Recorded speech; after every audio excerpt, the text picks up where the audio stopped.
All right, YouTube, I've got a good one for you guys today. The 3 best secrets to make that butt grow. But before I give you those 3 best secrets, let's talk about why most people struggle with this.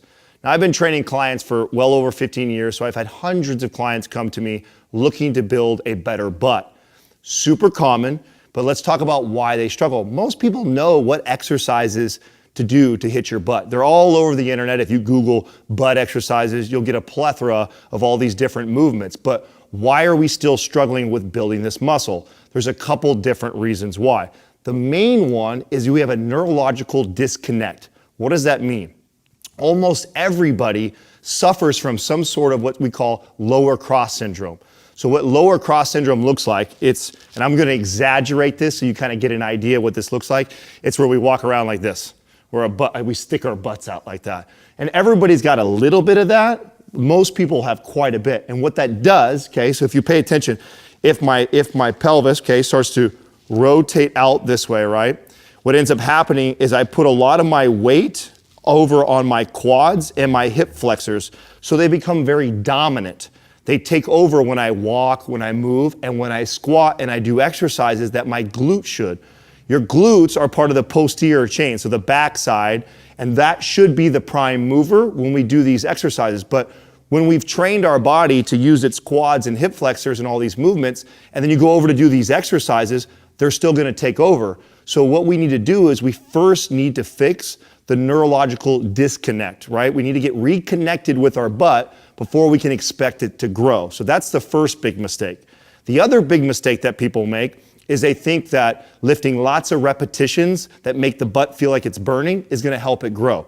This couldn't be further from the truth.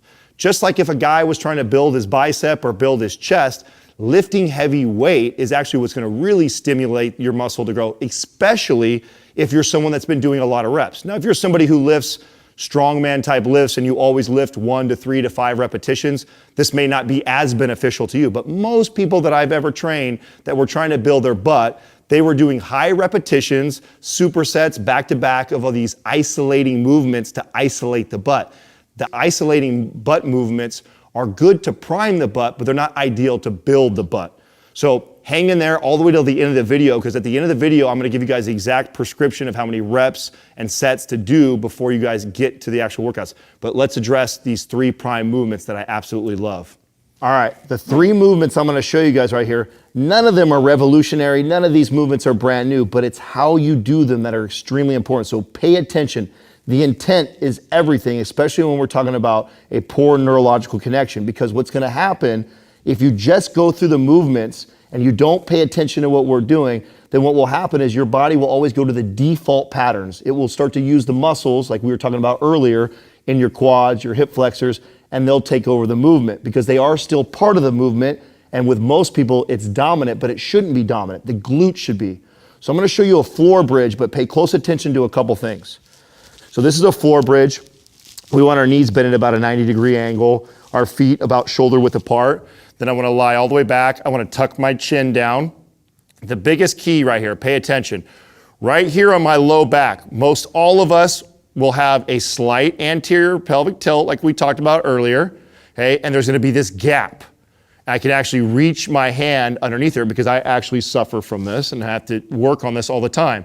So what I wanna do before I do the floor bridge, I wanna take my low back and I wanna press it down. So I'm gonna press my low back flat. Right away, you should feel your core and your abs engaged just to keep you into that neutral position. While I stay with my back pressing flat, core's tight, then I wanna lift up and I wanna squeeze the glutes. Squeeze the glutes at the top, come back down. When you come back down, pay attention to that arch, keep it flat, so press it flat, keeping the abs tight, and then lift up. Very important to do this slow and controlled. We're gonna do this movement first for 10 repetitions. Slow and controlled, pause at the top, make sure you press the low back flat, and then we're gonna move to the second movement. The second movement, very similar to this. All the same rules apply. We're gonna press the low back flat. The only thing different is we're gonna do like they call butterfly or frog pumps, where we're actually gonna put our heel, our toes together. We're gonna open our knees up. Now what we're doing now, the butt, okay, the glute, has got 3 primary parts of it, right? So you have the glute med, the minimus, and the maximus.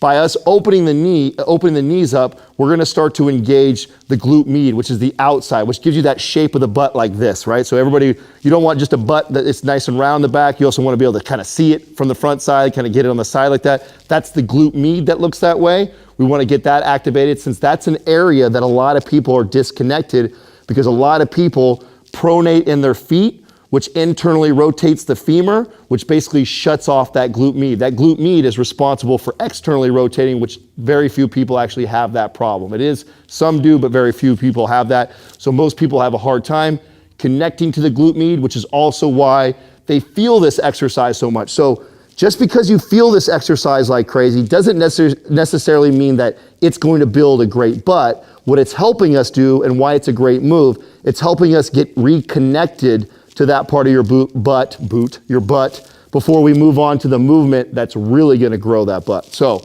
same idea, tuck the chin. I wanna flatten the back. Now my knees are open and I'm gonna bridge up again. And like I said, most people, when they do this, you're gonna really feel the butt light up. And that's just because for a long time, you've probably been disconnected there and now we're getting neurologically connected again. All right, movement number 3, the Bulgarian Split Squat. Now, when we do this, we're gonna use it a little bit differently. So normally when I teach the Bulgarian Split Squat, we're using this for a strength building exercise, but what we're trying to do is we're trying to prime the glutes this time. So we're not gonna use any weight, and again, the intent is very important. So pay attention to a couple things. You're gonna watch my knees, my ankles, the tempo, and the key when you get started, I think where most people fumble around on this movement is getting into the right position. So I'm gonna show you guys an easy way to get into this. We're gonna use an incline bench that I have that has a nice little soft thing for my ankle. You can use a medicine ball, you can use a step that's 1 foot to 2 feet, just depends on the person and what's comfortable for you. I like these because my ankle can rest on them. I used to use leg extension machines inside the gym. Most gyms too have little accessories where you can do these. So the key to getting into this, I wanna start from the bottom. I think the biggest mistake people get themselves into the split and they're hopping around. To get you right in the right position, you wanna kneel down first. I'm gonna put my ankle around whatever's supporting. So in this case, we're using the incline bench to support.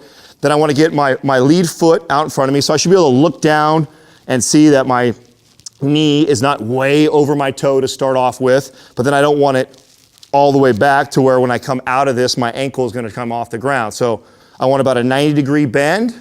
I feel nice and comfortable sitting in this position. So you wanna find where you're comfortable first so we can really concentrate on driving off the heel and the glutes and then the knee and the ankle. So pay attention.